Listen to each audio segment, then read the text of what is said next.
Tá? Amados, vamos dar continuidade então ao assunto, ao tema, né? A aula passada. Vocês querem falar alguma coisa? Ficou alguma dúvida da aula passada? Os que não vieram, mas assistiram o vídeo.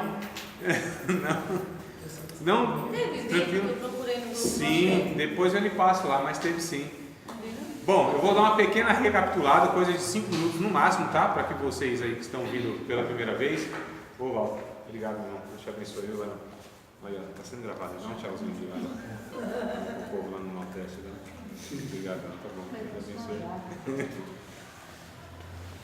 Amados, nós estamos falando e discorrendo, então, a proposta da matéria é falar sobre o discipulado, né?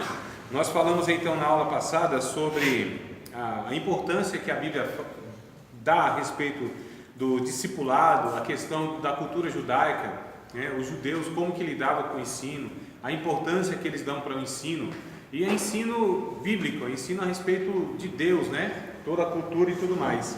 Então hoje eu quero dar continuidade, depois vocês receberem o livro aí, a gente vai depois também recorrer aqui ao conteúdo já do livro, tá bom? Mas eu quero dar continuidade à proposta que eu iniciei na aula passada, que é pegar o texto de Mateus 28, verso 19 e verso 20. Eu não me lembro se eu tinha lido, se eu li, mas não. Mateus? Não, né? Não, né, irmão? O senhor tem uma memória melhor que a minha? Lembra das aulas mais do que eu? Não, né? Mateus capítulo 28, verso de número 19 e o verso de número 20. Na verdade, você abriu e decorreu por outros textos. Foi, né? Eu só peguei o texto como um pretexto, né, Nandinha? Foi, o pretexto foi. Eu fiz igual aqueles pregadores que pregam sermões de 3 pontos, né? Isso. Então lê o texto, sai do texto, não volta nunca mais para o texto. Vai para outro texto. Então, mas vamos lá, vamos corrigir isso e eu vou ler o texto e abordá-lo aqui, tentar explaná-lo, tá bom? 28 de Mateus, capítulo 28, versículo de número 19 e o versículo de número 20. Está escrito lá. Ligue a Bíblia, conecte-se com a Bíblia, abra a Bíblia. Então, isso. Portanto, ide, ensinai todas as nações, batizando-as em nome do Pai, do Filho e do Espírito Santo, ensinando-as a guardar todas as coisas que eu vos tenho mandado. E eis que estou convosco todos os dias até a consumação do século. Então, olha só que coisa interessante. Ô, meu amado, pega aqui para acompanhar. Amém. Então, alguma tradução, alguma versão da Bíblia está diferente o verso 19 do que eu li aqui? Diferente de uma forma significativa, que vai mudar. Não? Todas devem estar, então, portanto, ide, ensinar as nações, fazer discípulos, não tem nenhuma. Fazer discípulos. Tem, mas Fazer discípulos. façam discípulos também. Essa Fazer discípulos. Essa versão. Façam com que sejam meus seguidores. Olha só, que é o discípulo, que é a ideia do discípulo, né? Então, essas expressões de vocês é mais próxima do original, tá bom? Mas me parece que não aparece em nenhuma das versões o que de fato está no original, que o portanto não tem esse portanto. O id, na verdade, não é um imperativo, né? É porque na língua grega não tem, quer dizer, no português não tem uma expressão equivalente ao grego para essa expressão que foi traduzida por id. Seria mais ou menos assim: tendo ido, ou enquanto forem. No original seria essa a ideia. Não é um imperativo, não é uma ordem. A ordem, na verdade, está no fazer discípulo. Aí é uma ordem, tá? Porque é natural na cabeça de Jesus o discípulo ir. É natural. Então ele não está dizendo para ir, né? Enquanto vocês forem, tendo ido, aí ele dá uma ordem: façam discípulos. Então o imperativo, a ordem de Jesus é para fazer discípulo enquanto nós vivemos a vida de discípulo, não é? Só para que a gente entenda melhor aqui. Então Jesus dá uma ordem e a ordem não é ir, mas a ordem é fazer discípulo. Batizando, a gente vai ver depois essas expressões, ensinando. A gente percebe aqui também, aí já tem aí na nossa língua portuguesa algo semelhante, né?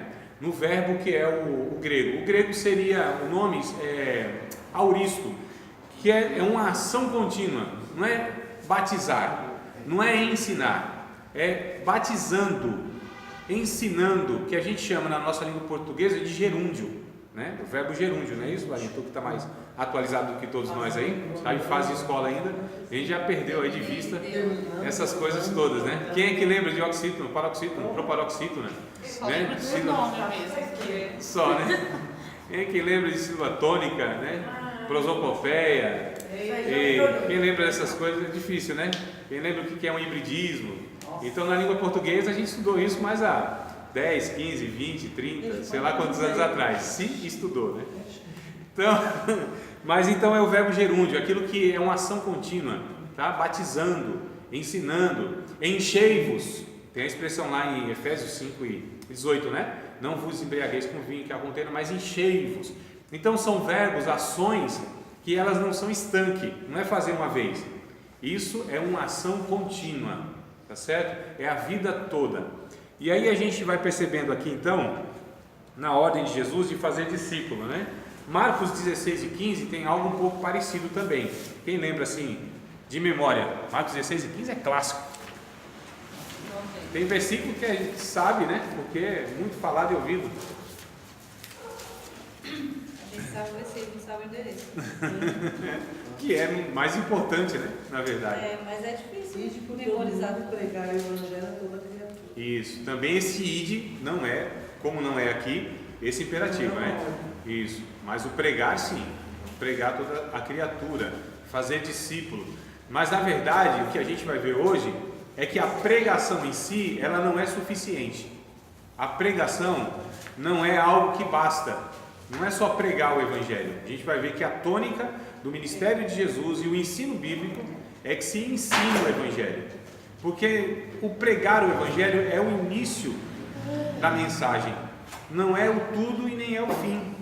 Há uma necessidade, amados, muito grande do ensinamento. Porque o Evangelho, na verdade, é um reensinamento, porque nós fomos ensinados de alguma maneira, pelos pais, por nossas culturas, pelas religiões.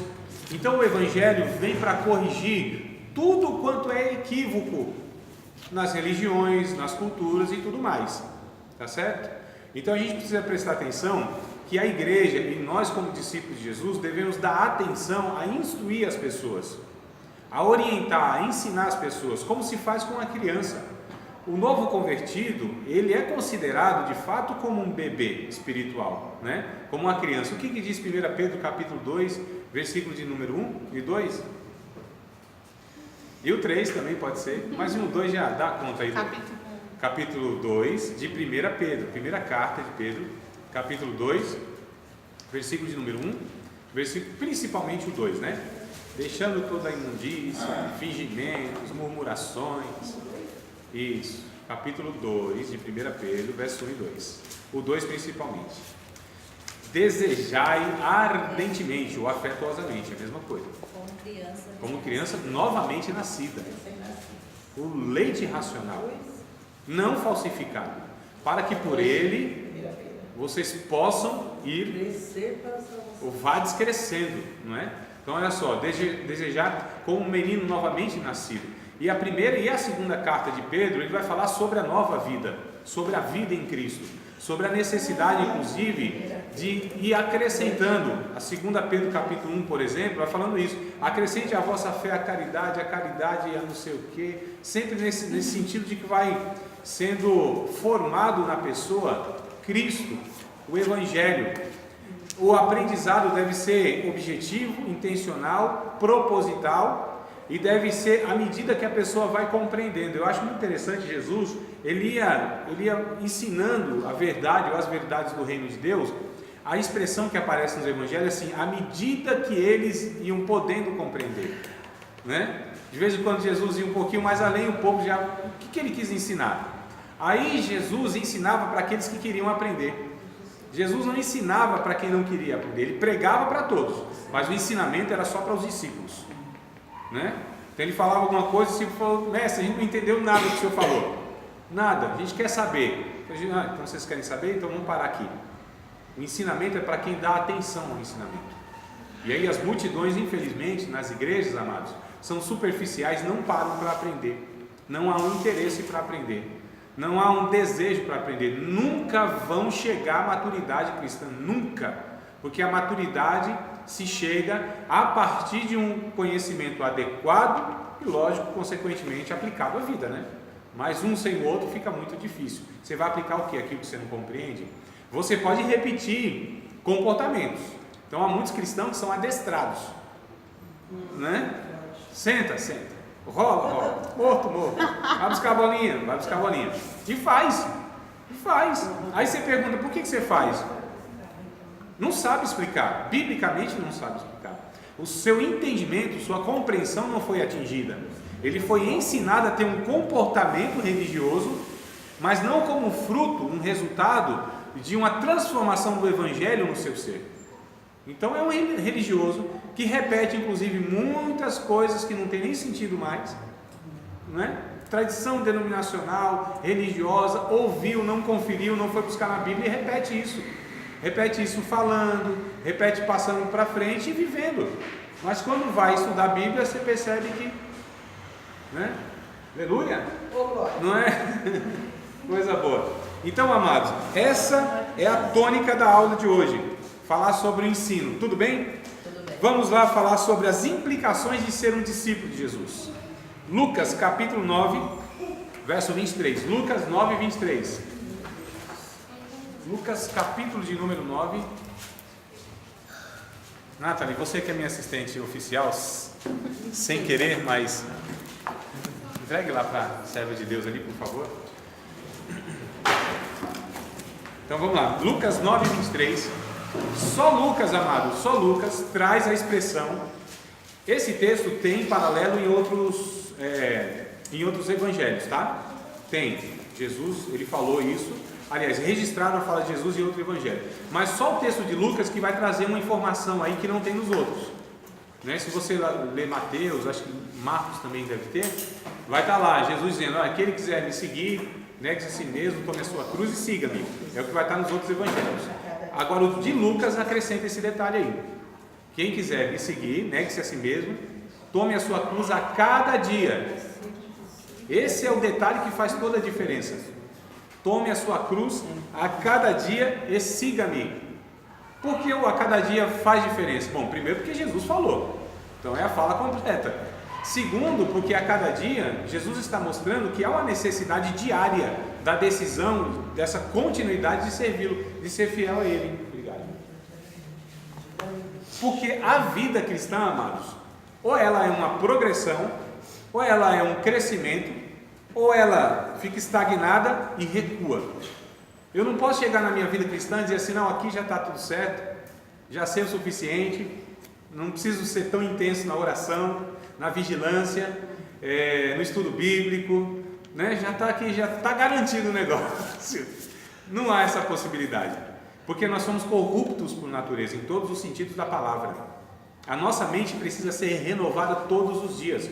Isso inclusive vem através dos cultos, ou deveria vir, né? O Romanos capítulo 12, verso 1 e 2, vamos ler lá o texto bíblico.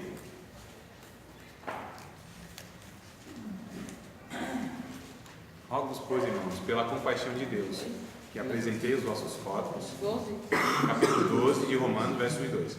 Rogo-vos, pois, irmãos, pela compaixão de Deus, que apresentei os vossos corpos como sacrifício vivo, santo e agradável a Deus, para que experimenteis, ou melhor, não vos conformeis com este mundo, mas transformai-vos pela renovação do vosso entendimento, para que experimenteis qual seja a boa, agradável e a perfeita vontade de Deus. Então o culto tem que ser o quê? Racional, para que o entendimento seja transformado. E a gente precisa dessa renovação diariamente, ser renovado no vosso sentido, no entendimento. Esse renovo, amados, é necessário. É necessário. Serve Deus, segura aqui, ó. Receba já aí. Isso. Aqui a gente fala receba também, né? Receba. Então, receba a palavra, né? E aí, amado, a gente percebe que há uma necessidade de nós aprendermos do Evangelho todos os dias. Todos os dias. Provarmos esse Evangelho todos os dias. A vida com Deus é uma caminhada diária, um aprendizado diário, uma comunhão diária, é uma manutenção que a gente faz, inclusive.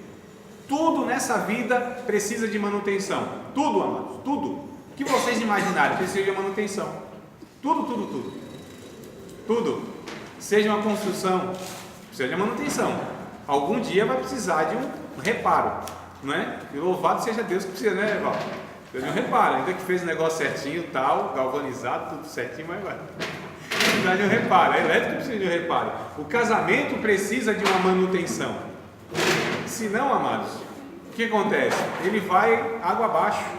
A gente faz o quê? Conquistou a menina, casou, era romântico, levava flores, bombom, não sei o quê, lembrava de data, de aniversário do namoro, aquela coisa toda.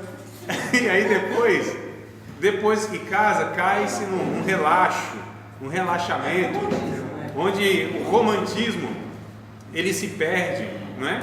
Não há uma manutenção, um elogio diário, o cuidado diário. É sério isso, né, irmãos? Então tudo a gente precisa de uma manutenção. A vida espiritual é a mesma coisa também. Nós precisamos de um contato diário com o Espírito Santo. A gente precisa ter uma vida de oração contínua. Nós precisamos ter uma vida de vigilância contínua. Quantos estão se perdendo e começaram bem? Quantos homens, mulheres de Deus na história e na nossa história atual, que a gente conhece, estão desvirtuando, perderam o caminho, assim, se perderam totalmente. Talvez não foi porque justamente deixaram essa chamada disciplina espiritual. Talvez, eu acredito que pode ser. Então aqui Jesus diz, olha, aquele que quiser me seguir, negue-se a si mesmo, tome a sua cruz e siga. Negar a si próprio é um desafio que nós temos diariamente. Negar a nós, não é fácil. Você negar muitos desejos a sua natureza, e essa é uma luta que nós enfrentamos todos os dias, não é? O Gálatas capítulo 5, versos 16 e 17, lembram do texto? Gálatas 5, 16 e 17.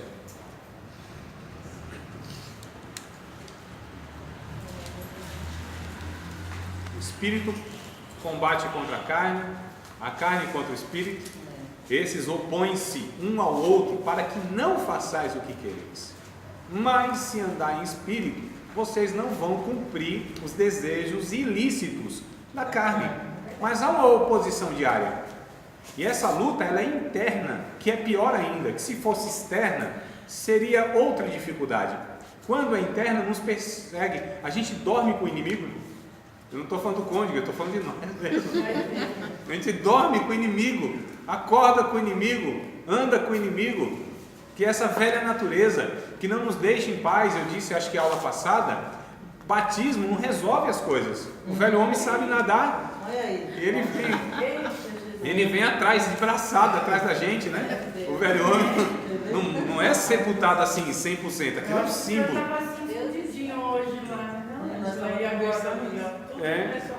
Exato, mas é a realidade bíblica e a da vida, é a nossa experiência diária.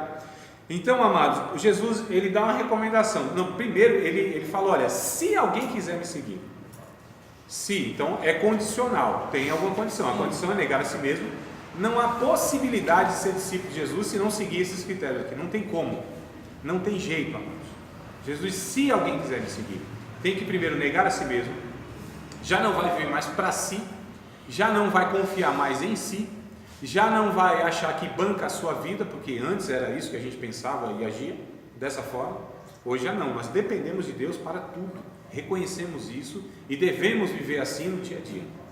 Então, tomar a sua cruz a cada dia. Tomar a cruz, existe uma ideia errada na cabeça de alguns irmãos, que a cruz é uma pessoa, né? Ah, minha cruz é o cunhado, minha cruz é a sogra, minha cruz é um filho não sei o quê, minha cruz é... Não tem essa ideia? Já ouviram falar isso? Já falaram isso? Quando a pessoa é tribulhosa. Quando a pessoa, ela de fato complica a nossa vida, né? Uma pessoa que de fato ela é um parente próximo, uma pessoa próxima, a gente fala, isso aqui é minha cruz. Mas se tem uma cruz, tem outra.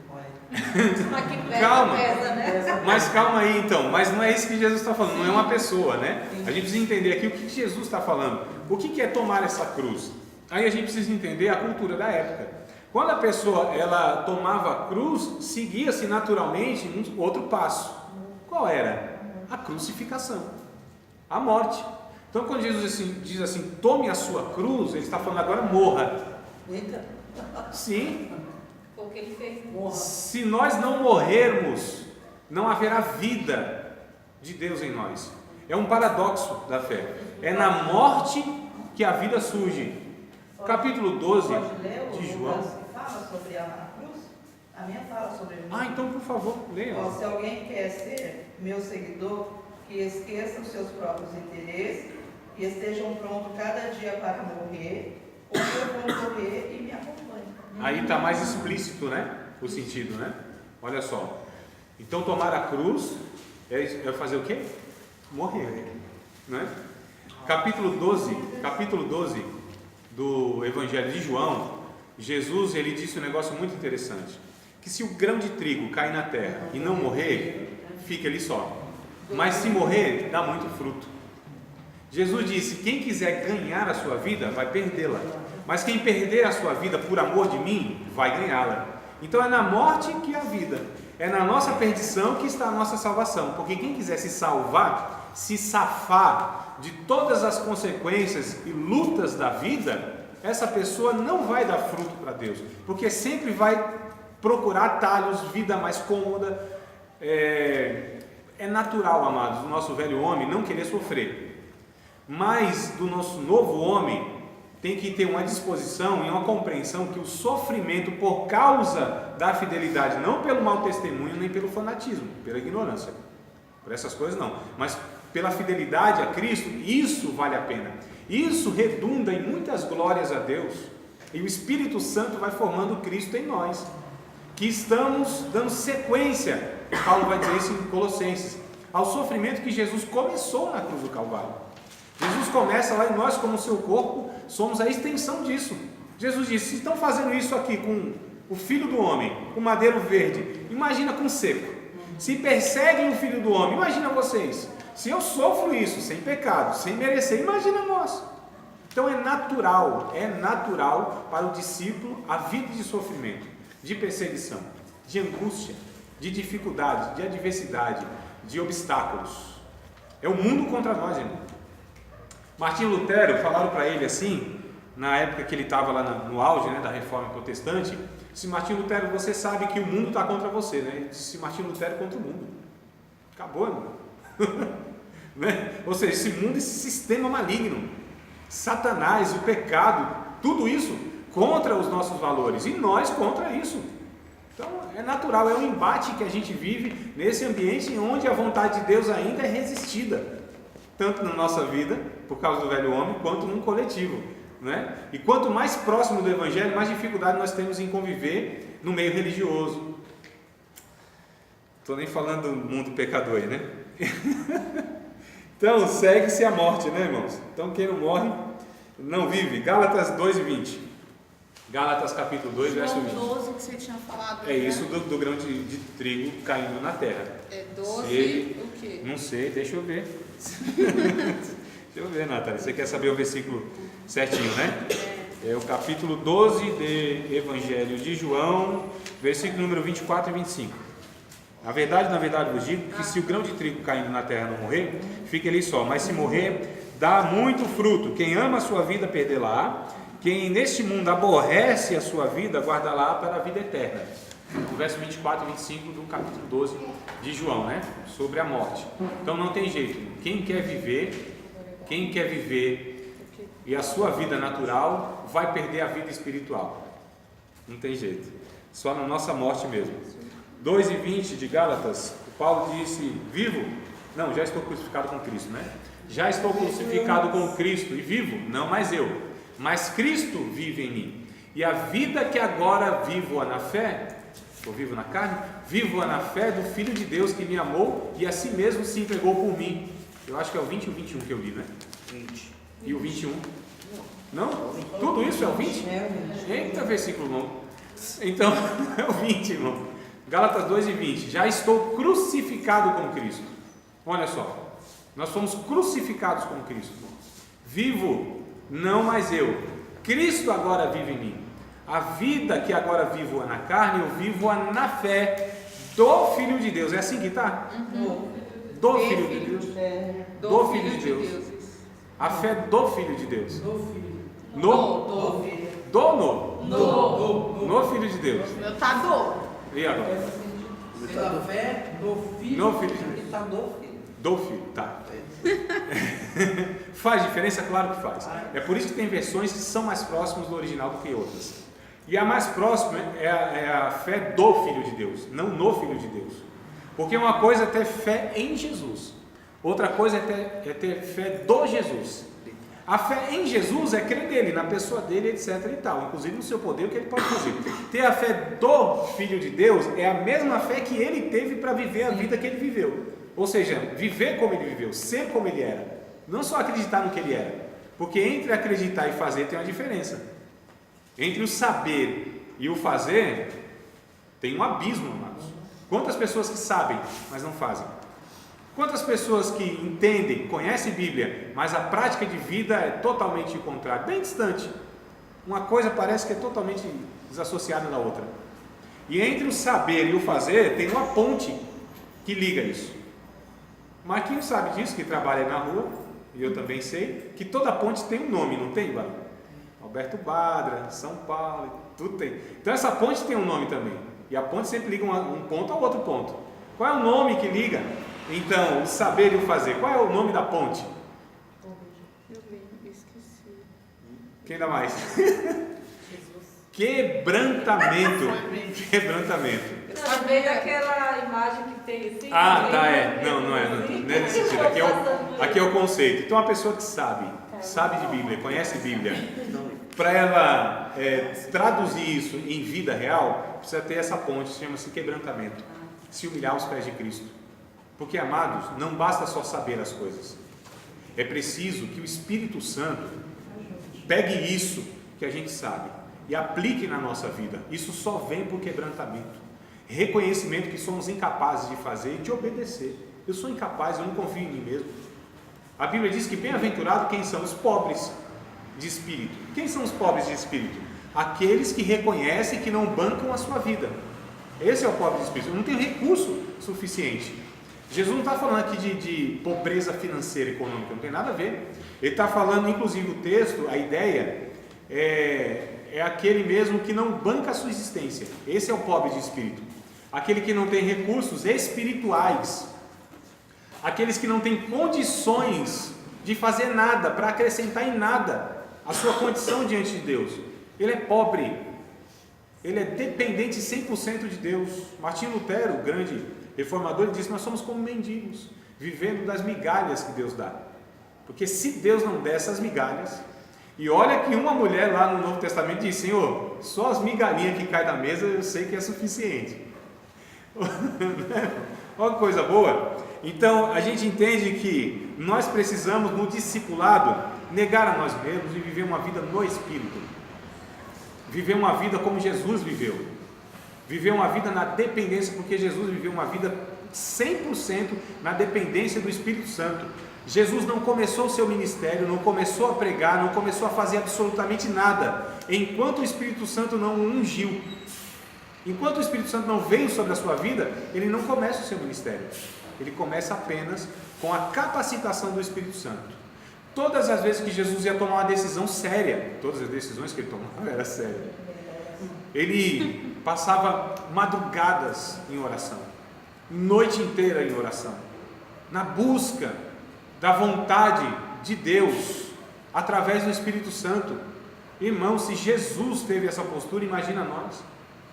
Se o Filho de Deus mostrou essa dependência como um ser humano totalmente dependente de Deus, quanto mais nós não devemos fazer isso?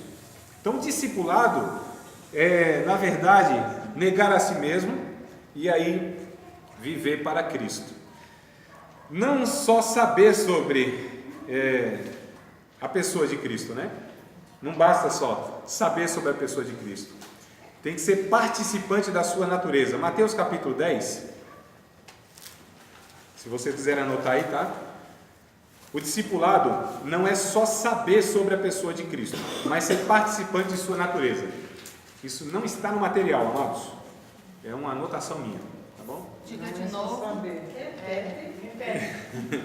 O discipulado não é só saber sobre a pessoa de Cristo, vírgula, estamos na escola, vamos fazer direitinho o negócio aqui, vírgula, mas ser participante da sua natureza.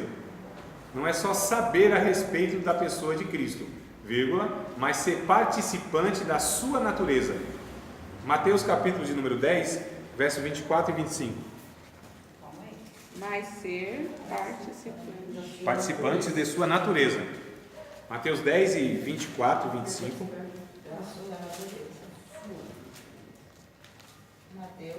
Mateus, pode, quem achou pode ler, irmãos. Quem é rápido no gatilho aí. Não é o discípulo mais do que o mestre, nem o servo mais do que seu senhor.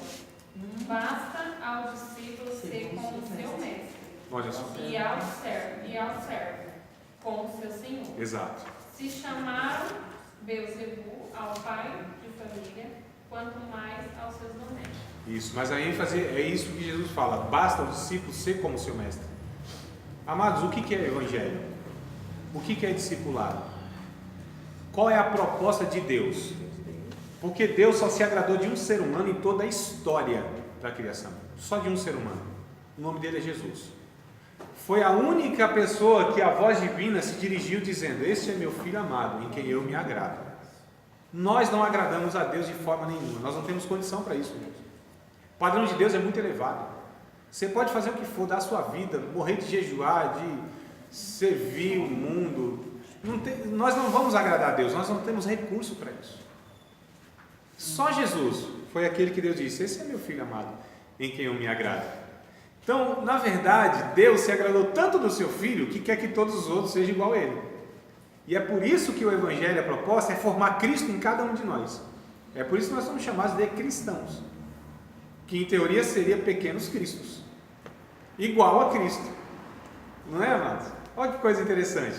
Então, todos nós, alcançados pelo Evangelho, a proposta é que a gente cresça, vá crescendo, até se tornar igual a Cristo. Lembra do Efésios capítulo 4, verso 11, 12, acho que até o 13 também? Deus deu para a igreja um punhado de obreiros, né? Com uma finalidade. Não é para os caras achar que é mais espiritual, que manda em alguém, que sabe mais, que é outro nível, tá certo? Não é para esses caras acharem que eles devem ser servidos. Esse punhado de obreiro, que o texto vai dizer, apóstolo, profeta, evangelista, pastores e doutores, tem uma finalidade. A finalidade é, o verso 12 vai dizer. Então o verso 11 eu já citei aqui. Ele mesmo deu uns para apóstolos, profetas, evangelistas, pastores e doutores para Efésios 4. O 11 eu citei, o 12. Pode ler, pastor Ali, por favor. Está engatilhado já? Querendo o aperfeiçoamento dos santos para a obra do ministério, para a edificação do corpo de Cristo. Leia o seguinte, então, Babi, que completa ainda mais. Até que todos cheguem à unidade da fé e ao conhecimento do Filho de Deus, ao homem perfeito à medida da estatura completa de Cristo. Isso, uma coisa interessante, amados. Efésios o quê? Capítulo 4, verso 11, 12 e 13, né? Então, a questão aqui é que todos nós possamos ser formados à medida e à estatura do varão perfeito, de Cristo. Em Cristologia, uma matéria que alguns já tiveram, nós estudamos a respeito de que Cristo, em Cristo, Deus está recriando a humanidade. É uma recriação. Segundo aos Coríntios, capítulo 5, verso de número 17, está escrito, olha, os que estão em Cristo é nova criação. As coisas velhas já passaram e agora tudo vai se fazendo novo. Eis que tudo se faz novo. A maioria das versões vai estar, os que estão em Cristo é nova criatura, né? Criatura. Segundo aos Coríntios 5,17. Os que estão em Cristo é nova criatura. Mas a melhor versão seria nova criação. Em Cristo, Deus está fazendo uma nova humanidade. Porque a humanidade em Adão, que é o homem morrente, o homem que se corrompeu, o homem que não deu conta, mesmo tendo um ambiente favorável, não tendo experiência nem contato com o pecado, nem história nenhuma de pecado, ele não deu conta e fracassou. Em Cristo, o homem verdadeiramente espiritual, o ser humano mais ser humano que pisou nessa terra. Jesus foi muito mais ser humano do que o Adão, pode ter certeza. Eu também, mais revelação de Deus. Então, olha só, é bênção. Que coisa interessante. Em Cristo há uma nova humanidade, amados. Coisa boa, né? Então, qual é a finalidade do Evangelho? Nos formar gente semelhante a Jesus. A gente tem que olhar no espelho assim, que é Jesus, ser refletido em nós. À medida que Ele é refletido em nós, nós estamos sendo salvos. Crescemos no conhecimento, na graça do nosso Senhor e Salvador Jesus Cristo. Quanto mais parecido com Cristo, amados, e aí vale aqui uma observação, porque o critério de espiritualidade, infelizmente, principalmente nas nossas igrejas, que são as pentecostais, é um negócio meio esquisito, de quem é espiritual e quem não é. Sim ou não, amados? Vocês podem dar um exemplo do que eu estou dizendo? Mais estranha. Sim, Jesus nunca falou, né? Jesus nunca falou um ripa lá para trás, na gandaia, Siri andar na praia. Nunca falou esse negócio. Não é que eu estou dizendo que isso aí é errado, irmão, tá? Por favor, já deixa eu acalmar os ânimos. Lebre come alface. Nunca falou uma língua estranha. Então, nível de espiritualidade não são os dons espirituais manifestos numa pessoa. Tá certo? Não estou dizendo que essas coisas são erradas e devem ser desejadas e buscadas. São ferramentas que Deus nos dá através da pessoa do Espírito Santo para que a gente testemunhe com mais eficácia. Então, tranquilo, jamais que eu poderia ser avesso a isso, jamais. Isso é uma contradição enorme, um cristão que não valoriza essas coisas. O problema é quando você supervaloriza essas coisas em detrimento daquilo que é importante, que é o fruto do Espírito Santo, que é o caráter de Jesus formado em cada um de nós, que é amor, gozo, paz, longanimidade, benignidade, fidelidade, mansidão e domínio próprio. Aí sim é crivo de espiritualidade. Aí sim isso não é imitado. E isso é evidência de que o Espírito Santo está salvando, regenerando esse ser humano. Porque uma pessoa que ama, que se alegra com as coisas de Deus, dependendo das circunstâncias externas ou internas, uma pessoa que tem paz na alma, consigo, com Deus e com o outro, uma pessoa que é longânima, suporta a situação até que ela se resolva. Isso pode demorar a vida toda e só na eternidade se resolver. Uma pessoa que tem domínio próprio, irmão, né? Uma pessoa que tem mais o que eu falei? Bondade, é bondosa, boa. Sabe o que é uma pessoa boa? Uma pessoa que tem bondade no coração. Ela não só tem bondade, porque a gente tem bondade e não tem benignidade, não sabe nem fazer o que é bom. Já viu gente desajeitada para fazer uma coisa que é boa? Eu já vi, não quero nem dar uns exemplos aqui, porque diz respeito a matrimônio, vai que dá uma complicação aí, né? Alguém identifica assim, nossa. Benignidade, bondade, fidelidade, quer dizer lealdade. A fidelidade, irmãos, é eu ter uma postura, embora não esteja sendo observado por nenhum dos irmãos, nenhum daquele que professa a minha fé, em situações que eu poderia ali e teria toda a condição de esconder e fazer aquilo errado, mas eu sou fiel a Deus, fidelidade a Deus. Então, aqui sim são características de um discípulo de Jesus. Aí você pode falar, não, essa pessoa é espiritual. Pode não ter carisma, pode não profetizar, pode não curar ninguém, pode não falar língua estranha, pode não ter dom da ciência da palavra, dom da sabedoria da palavra, dom de maravilhas, dom da fé, dom de nada. Né? Tem outros dons, mas a gente parece que só tem esses aí, né? Tem muitos outros dons que a Bíblia vai dizer, mas pra gente parece, e os mais destacados são aqueles que os mais desejados são aqueles que são mais destacados, que é profecia, expulsar demônio, o negócio todo mundo vê, né, irmão? Que fazer um negócio que ninguém vê não dá graça, né? Não é verdade? As pessoas, elas querem mostrar a sua espiritualidade, mas a espiritualidade é mostrada no oculto, no quarto, sozinho com Deus, numa ação que você faz e ninguém vai te reconhecer, te ver, nem recompensar. Algo que uma postura que você tem, que aquilo talvez ninguém nem vai ficar sabendo, né? Decisões que você toma, renúncias que você tem, que ninguém não sabe, porque tem gente que vai alardeando, né? Eu deixei isso, eu deixei aquilo, não sei o que, para servir a Cristo. Fez o que? Deixou o que, pelo amor de Deus? Que eu tinha o que na vida? O que tinha? Eu deixei a minha vida, renunciei a minha vida. Que vida, o cara pálida que nós tínhamos. Qual era a vida que a gente tinha antes de Cristo, irmão? Não tinha vida, era subvida, era morte. Então eu não deixei nada.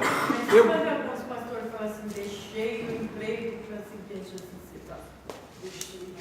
Deixei o meu emprego aqui no multinacional, seu pastor. Se for falado com humildade como exemplo, não tem problema. O problema é quando a gente coloca, de repente, isso, olha o que eu fiz. Né? Como se tivesse feito Exato. uma coisa, tivesse fazer um favor para Deus. É como se tivesse assim aquela cobrança. Eu deixei, então você tem que me obedecer. Aí já é mais complicado ainda. Então, amados, o discipulado é essa renúncia e esse crescimento. Vamos ler João capítulo 15? Evangelho de João capítulo 15, verso 1 ao verso 8.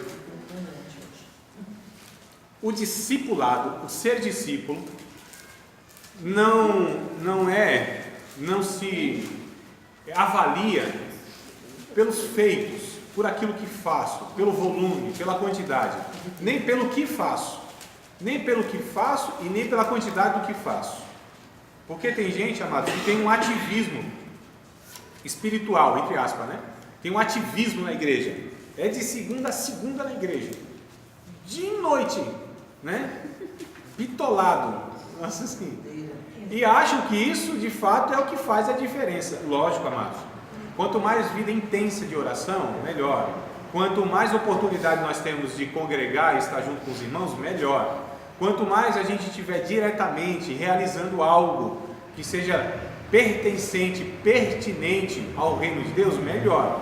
Mas uma quantidade sem uma qualidade ou sem uma motivação correta, ela é inútil, é um ativismo, é uma religiosidade. É uma pessoa que acha que Deus conta a produção. Deus não conta a produção. Não tem nenhuma meta para você atingir no fim do mês. Diante de Deus, não, amados. Você não vai receber a PLR por isso. André, geralmente a pessoa que é assim, ela cobra das outras pessoas que sejam também, né? Sim. Que entram no mesmo ritmo que ela. Nego, obrigado, meu irmão. Eu acho que eu não ia pensar em falar isso. É por isso que vocês, quando participam assim, enriquecem a aula. Né? A aula é feita por vocês, amados. Porque tem uma realidade muito grande, que é essa questão de a gente não distinguir as limitações, as condições, a realidade de cada um. Quando Jesus disse que a semente cai na terra, tem terra que produz 30, outra 60, outra 100 por um, não é? Então a gente entende que cada um tem o seu ritmo, cada um tem a sua vida em si, em vários aspectos, que não é igual do outro. Então a gente não pode exigir que todo mundo corra como a gente corre. E que se for necessário diminuir o passo para não deixar o irmão para trás, eu diminuo. Então eu não forço o irmão a fazer uma coisa que eu faço, só porque eu faço, eu acho que é o padrão de Deus para todo mundo. E não é o fazer que conta, amados. Não é isso. É o ser, é isso que eu quero discutir nesse texto agora de João. Não é o fazer, não é o realizar, não é tudo isso. Se eu faço, ótimo. Se eu tenho uma dinâmica, se Deus me deu a graça de ter alguns dons, realizar algumas coisas, ser articulado, ter uma dinâmica assim, volumosa, amém. Mas e se o outro não? E se o outro é um mineirinho de Jeová? Faz as coisas assim. Nem ofensa, não sei nem se tem mineiro aqui, mas nada pejorativo, tá? Nada pejorativo. É só uma brincadeira, né? Porque o mineiro tem essa fama de fazer tudo quietinho, tudo, né? Eita, já vai começar a complicação, tá vendo? Então, a questão é, amados, não é essa questão de eu fazer muita coisa, isso é ativismo, tá certo? A gente precisa, na verdade, fazer aquilo que pertence ao reino de Deus, fazendo, refletindo, inclusive, naquilo que a gente está fazendo. Não é fazer, atropelar as coisas, não fazer um balanço da vida. A gente não faz um balanço, né? Num ano não deu certa coisa, vamos fazer outra, e vamos atropelando, e vamos fazendo. Não tem retrovisor. Tem que ter retrovisor na vida. Tem que fazer andando e olhando aquilo que a gente está deixando para trás. Se são rastros, se são histórias, se são heranças que de fato as pessoas vão poder vir seguindo. Ou se a gente vai atropelando, deixando uma história complicada para trás e fazendo sem refletir em si mesmo. Antes que a gente leia João, você me lembrou, nego, nessa sua fala, sobre Tiago, capítulo de número 1, verso número 21, 22, 23, 24, 25, 26. Capítulo 1, verso 21 em diante.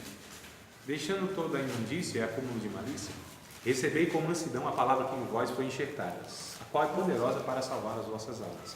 Não sede somente ouvintes esquecidos na palavra, mas praticante dela.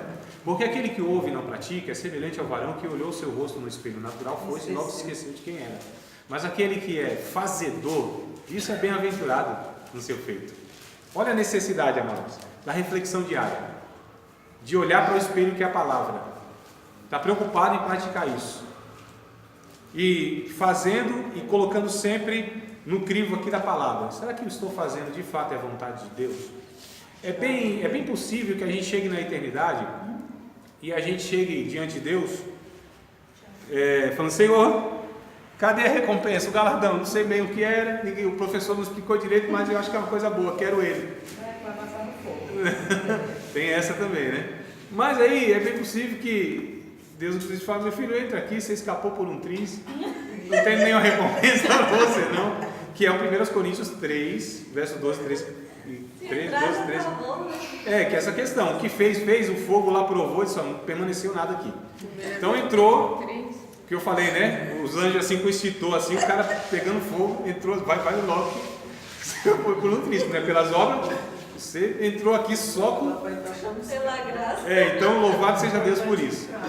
Mas é bem possível que a gente fala: mas Senhor, eu fiz tantas coisas, realizei tantas coisas, fui inclusive reconhecido, aplaudido e tal, e fiz com excelência. E Deus pode falar: é verdade, você fez assim de uma maneira excelente. Humanamente, se comparar com a maioria, você teve uma excelência. O problema é que eu nunca falei para você fazer isso. O problema é que você fez um monte de coisa que eu não te designei para isso. Você estava entrando inclusive em campo de outro. Estava querendo fazer aquilo que eu designei para outro, não para você.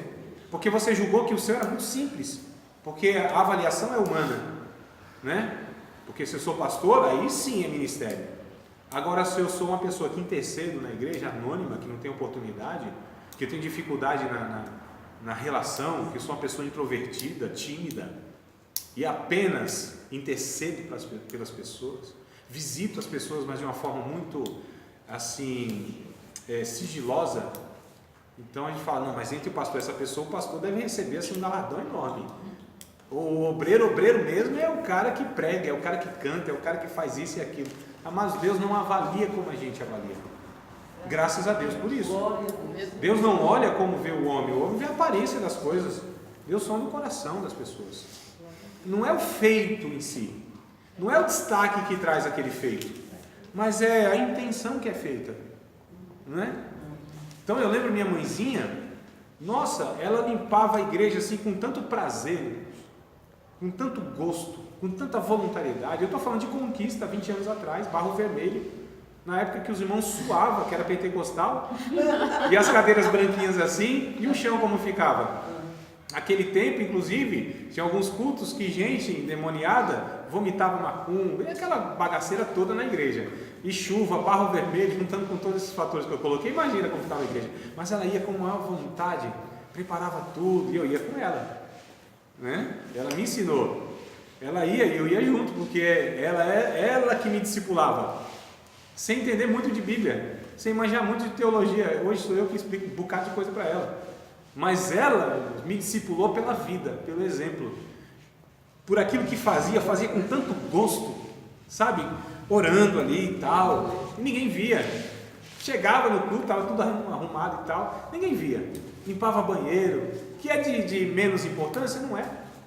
Não é. As coisas que fazia assim nos bastidores. Coisas que só Jeová na eternidade vai revelar. Em contrapartida, outros irmãos que fazem um estardalhaço que a gente fala: nossa, esse aí deve assim ter um lugar especial lá. Se entrar, porque 3 surpresas nós vamos ter no céu. A primeira é: ufa, cheguei. A segunda é: você também entrou aqui. E a terceira é: cadê aquele lá que eu pensei que vinha e não veio? Então 3 surpresas nós vamos ter no céu. Só para a gente entender, amados, que o discipulado não é essa questão de fazer, realizar, mão de obra em si. O capítulo 15, que é o que eu quero ler com vocês, depois dos comerciais.